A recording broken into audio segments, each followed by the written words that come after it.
Good morning, squad. We back with Mad Mini or Sundays with Mad Mizzy. Apologies, I had a notification come through as soon as I wanted to jump on. You feel me? Like people got a sixth sense that I'm about to go. Well, I am live, so you know what I mean. It might not have to be a sixth sense. They just know I'm live. You feel what I'm saying? But about to jump this. Got this Instagram started. Let's get the show started, baby.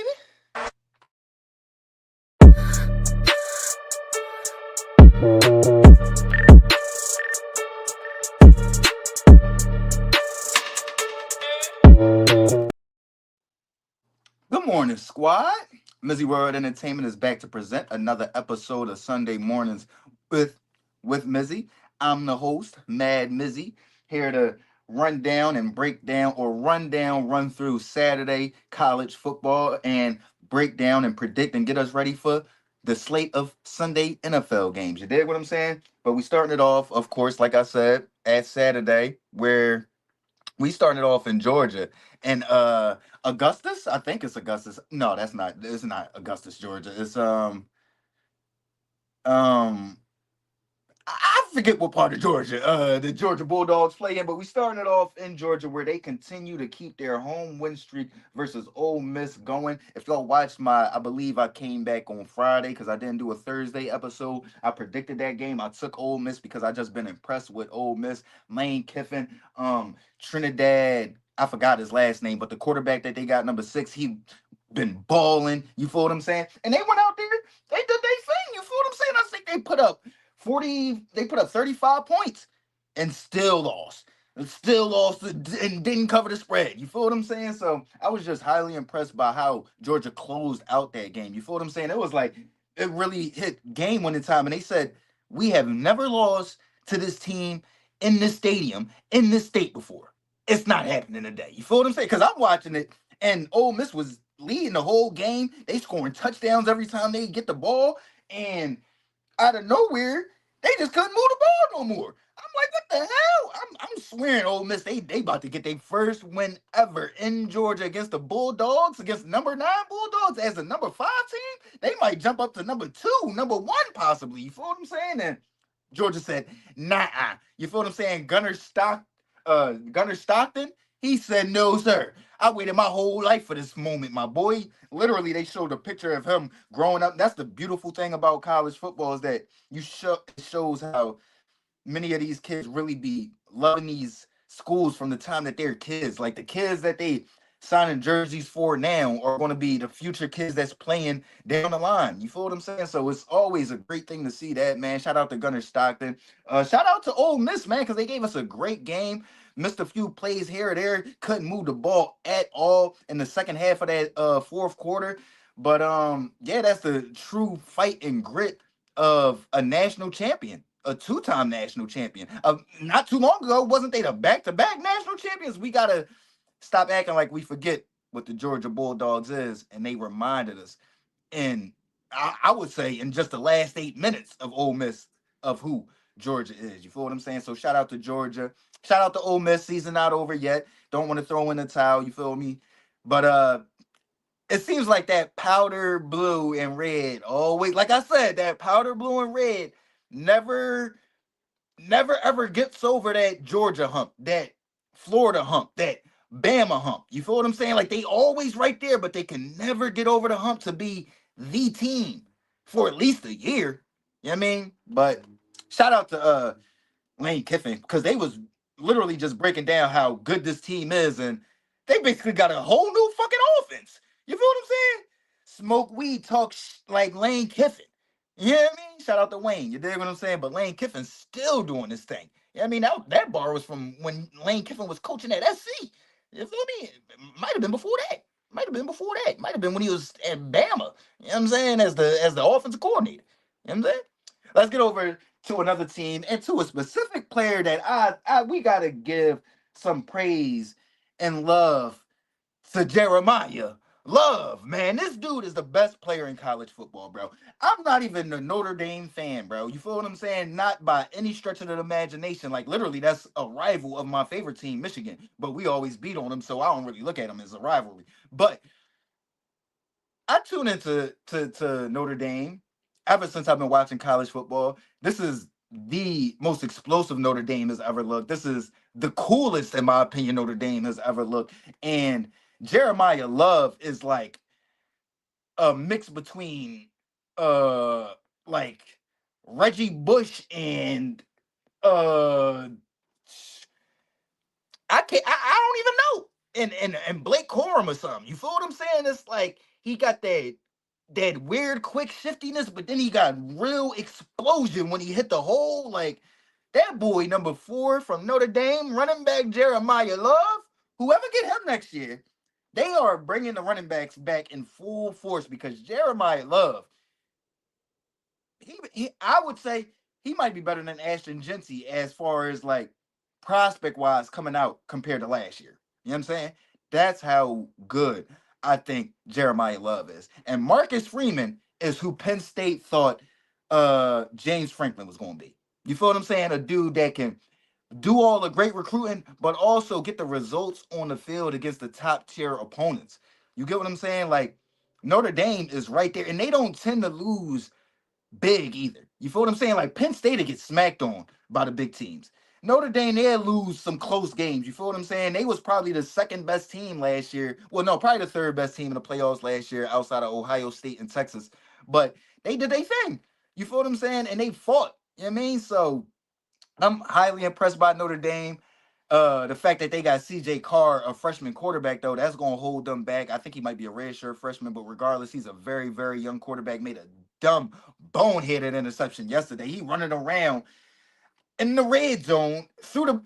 That pass was horrific, bro. I'm like, what was my man smoking before that play? You feel what I'm saying? Because it just made absolutely no sense. Had zero chance of success. You feel what I'm saying? So I was shocked that Notre Dame was able to defensively apply the vice grips to USC. But also, I believe that rain had a lot to do with that because I mean, clearly, main man, you had they two best players out there creating basically unforced turnovers for USC. But I really like what Notre Dame has done, and Jeremiah Love needs to be in the Heisman conversation ASAP at the top of the list too. Top of the list. Let me break down my man's statistics yesterday. 24 carries, 228 yards, multiple touchdowns. You know what I mean? So shout out to number 4 Jeremiah Love, and shout out to Notre Dame for getting that win. You feel what I'm saying? Let's move on to another polarizing star. For other reasons, Arch continues to struggle. He did lead Texas to a win against Kentucky in a overtime, 16-13. I'm watching this game. Literally, it was all special teams. It was the only way that Texas scored the ball. But the one thing I do say about Arch is that for one, he's definitely tough, and he's not dumb. You know what I'm saying? He's definitely missing some passes right now, but you would assume that eventually he's gonna get it going. And I do think it's an injury going and it's not because of his mechanics or nothing like that. But I don't see no other quarterback in the country in the NFL every other play. He like this. He like this with his throwing shoulder. Like, bro, it's gotta be something that's clearly not 100% with Arch. You know what I'm saying? Why are you doing are you not used to shoulder pads, bro? There's no other reason. I've never seen no other position do that other than if you know what I'm saying, you got some kinks in your shoulder. You know what I'm saying? He also knows he might lose it. He step away from a couple games and somebody come in there and look good, he might have to hit that transfer portal. You know what I'm saying? So Arch, he doesn't play dumb, he doesn't play stupid, he doesn't take dumb sacks, but he's definitely missing some passes. He's missing a lot of passes. And I do think it has to do with something that's going on with that shoulder. I don't see no other quarterback in the country, in the NFL, ever just always going like this. Always like this. You know what I mean? So I don't know what's going on with Arch, but just continue to win. Hopefully it's not nothing serious. Hopefully it's something that can get better if they can once they maybe get a bye or get some rest and he can sort of revive the second half of this season that's still clearly ahead of them. Um then I mean I'm still high on Arch, but I still I'm watching that game and I'm thinking he's not healthy. I don't think he's healthy. You get what I'm saying? And then you see some of the hits that he's taking, and then he young. So when he run, he rarely slide. He ducking his shoulder. You feel what I'm saying? So for me, uh, I'm still very high on Arch. I do think he's dealing with some type of injury.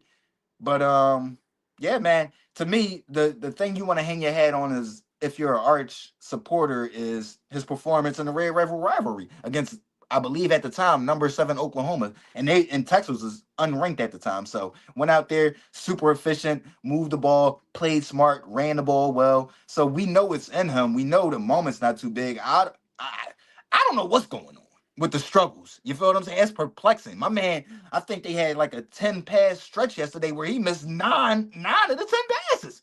You know what I'm saying? Like he was getting clapped. Don't get me wrong. He definitely was having to deal with some free rushers and getting smoked, but he definitely was also just missing passes. Just missing passes. You feel what I'm saying? So Arch, get a little bit better, just continue to win and get healthy, man. I know they probably don't want to release that information, but it's clear as day that Arch Manning isn't healthy. Like nobody just no position on the field just does this just cause. One shoulder. He don't never do it with his left shoulder. He don't never be like this. He don't be like this. He don't be like this. It just be this. All right work. You know what I'm saying? So he clearly dealing with something that's hindering or hurting and affecting his throwing that's in that right shoulder. So deal with that Arch, get it straight, and get better ball. You know what I'm saying? He damn sure ain't coming out this year though. That's a fact. He definitely gonna need next year and maybe a fourth year. Maybe a fourth year. You feel what I'm saying? Which isn't nothing to not. You know what I'm saying? He's still young. Still very young. Let's get over to the NFL though, man. We got a huge matchup pertaining to my hometown team.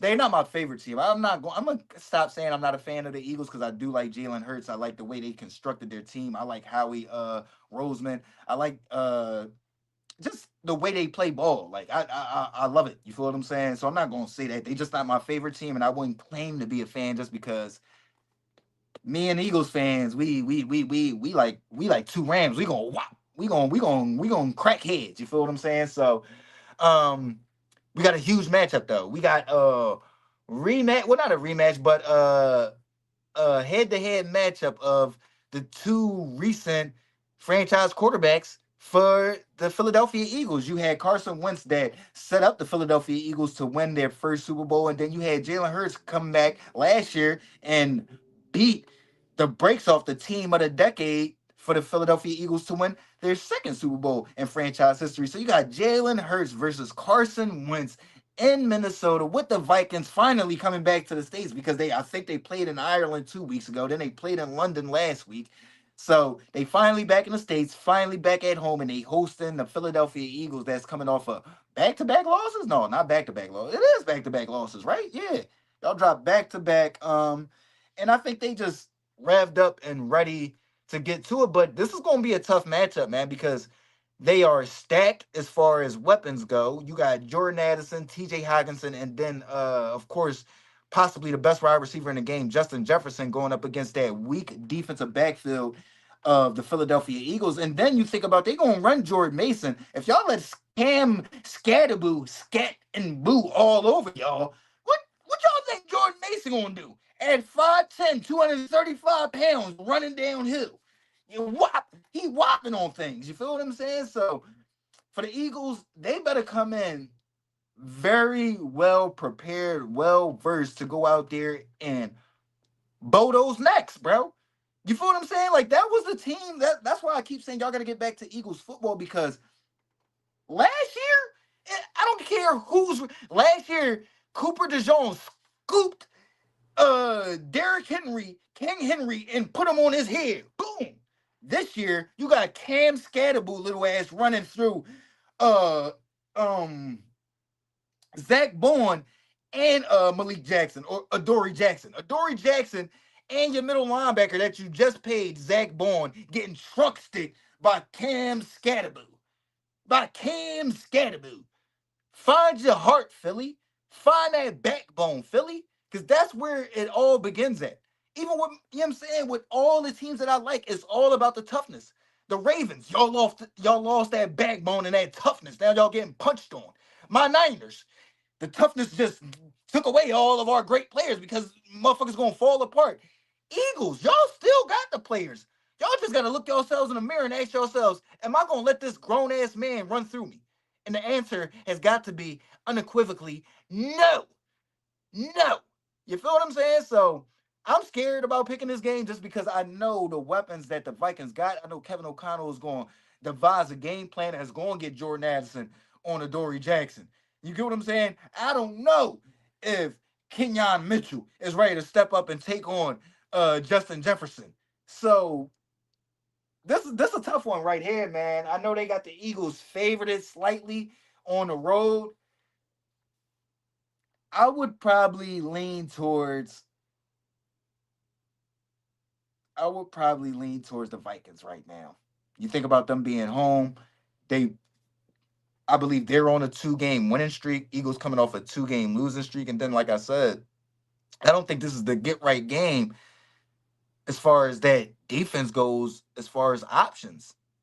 I know if I'm the Minnesota Vikings, I'm like this after watching Jackson Dart and Cam Scatterboo do they thing against that defense. You feel what I'm saying? Because it ain't no help coming in. You know what I mean? CJ ain't about to walk through that door. Big Play Slay ain't about to walk through that door, bro.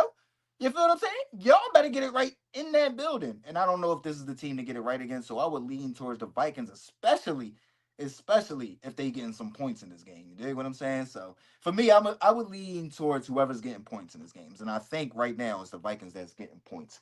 Let's move on though.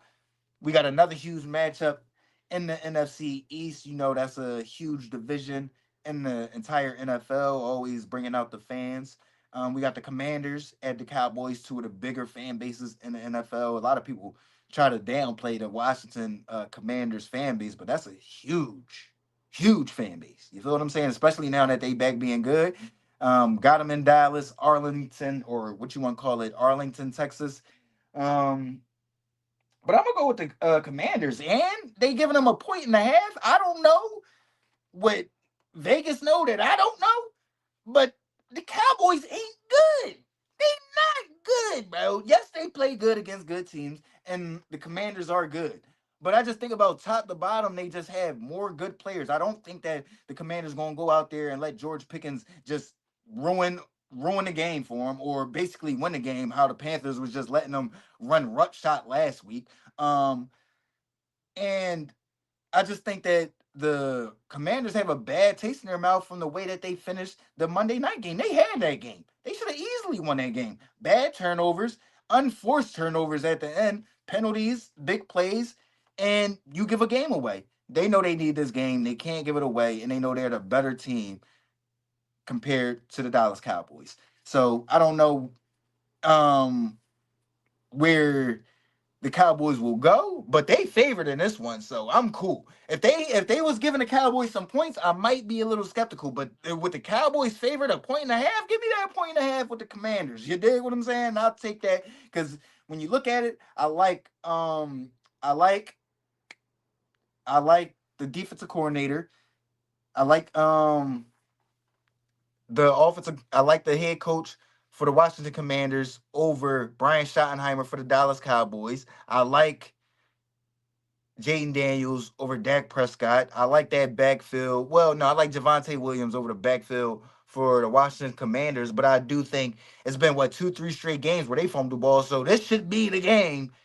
They at least hold on to the pill. You know what I'm saying? And I do think that we know the Cowboys still have a weak run defense. They gave up 183 yards to Rico Dow last week. So I wouldn't be surprised if Jarquiski Merritt, y'all know who I'm talking about. If he have a big game, or if McNichols has a big game for the Washington Commanders, and then just top to bottom, I think that they have better players defensively. So give me the Commanders in Dallas over the Cowboys. We getting over to my one upset, my one guarantee. I lost both games last week. I ain't banging with the Packers no more, bro. Especially on them heavy ass spreads, bro. They Jordan Love, bro. Damn, bro. Get that offense revving. Damn. You know what I mean? One guarantee, one upset. My upset last week. Who was my upset last week? Forgot who my upset was last week. I might have actually hit my upset last week. I forgot that. Hold on, let me check real quick. You know what I'm saying?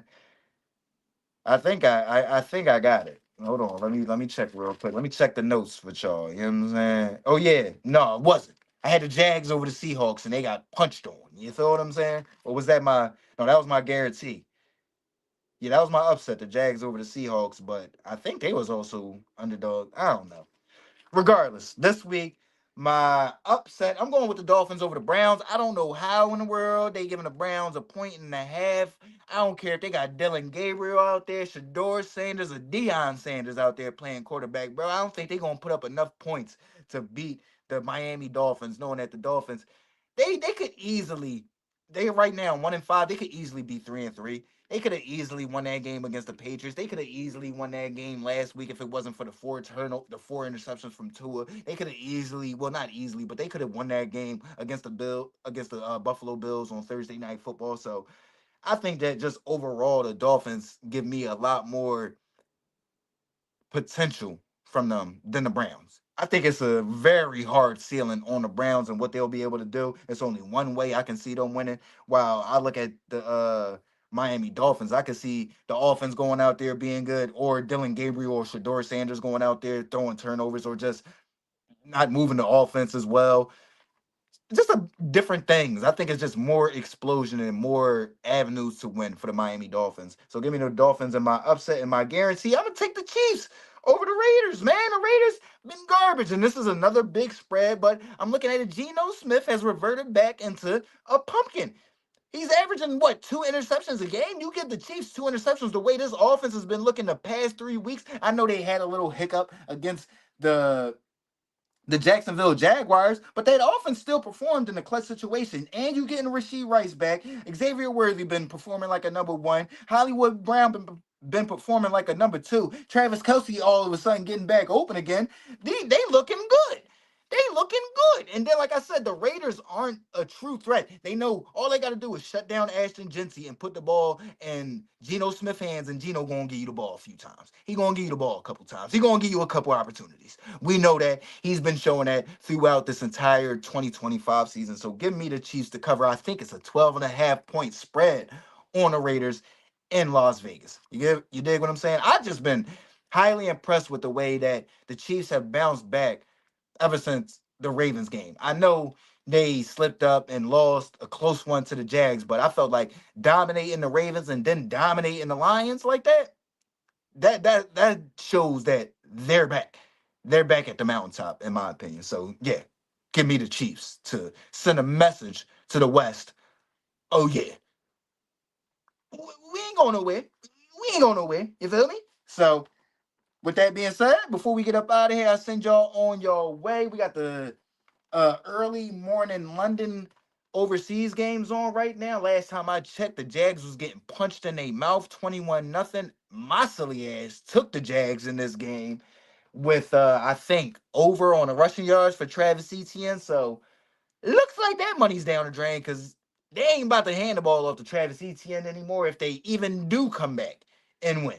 They ain't about to be running the ball. You feel what I'm saying? So that's a bad joint. But we getting over to my primetime prediction back at 9-6. 9-6 on my primetime predictions for Sunday Night Football. We got the Atlanta Falcons traveling to Santa Clara to face my San Francisco 49ers. Bang, bang, Niner gang. But my Niners are favored by a point and a half. I guess that's just the home field advantage because I just don't see it. No Warner, no Bosa, no damn chance. If you ask me, like, where are we about to slow the Atlanta Falcons offense down at? Where? How? You get what I'm saying? Like, we don't have no Fred Warner. We lost Drake Greenlaw this offseason. Talanoa Hufanga out there having a fucking career year for the Denver Broncos. We ain't got nobody. We ain't got nobody. You feel what I'm saying? So if Atlanta is the team that we think they are and the team that we've been predicting that they will be, since they literally acquired Kyle Pitts and Drake London, then they got to get this win. You can't lose to Mac Jones just because you getting George Kittle back, bro. When CMC ain't been CMC for 2 years. You know what I'm saying? CMC ain't been CMC since 2023. So I'm looking at it like you giving the Falcons points and they got more offensive weapons and defensively they're more healthy. They're a lot more healthy than my San Francisco 49ers. Yeah, I'm gonna go with Atlanta in the upset. I'm 0-2 going against my Niners so far this year. Last week I went with the Niners when I knew I shouldn't have, but like I said, the past previous predictions had me thinking, nah, man, I'm a stay and I'm gonna stick with my formula. You got the more healthier quarterback, the better quarterback, and Michael Penix. You got the healthier team in the Atlanta Falcons. You got the more weapons in the Atlanta Falcons. Um, and I think you got the hungrier team in the Atlanta Falcons. I'm looking at my Niners last week, and it looked like Mac Jones was happy to finish the game. You know what I'm saying? He was happy to lead the field. You dig what I'm saying? So, um, I don't know if we'll be getting if Ricky will be back. I don't know about none of that, man. I know I'm taking Atlanta over my San Francisco 49ers. I know I'm taking that.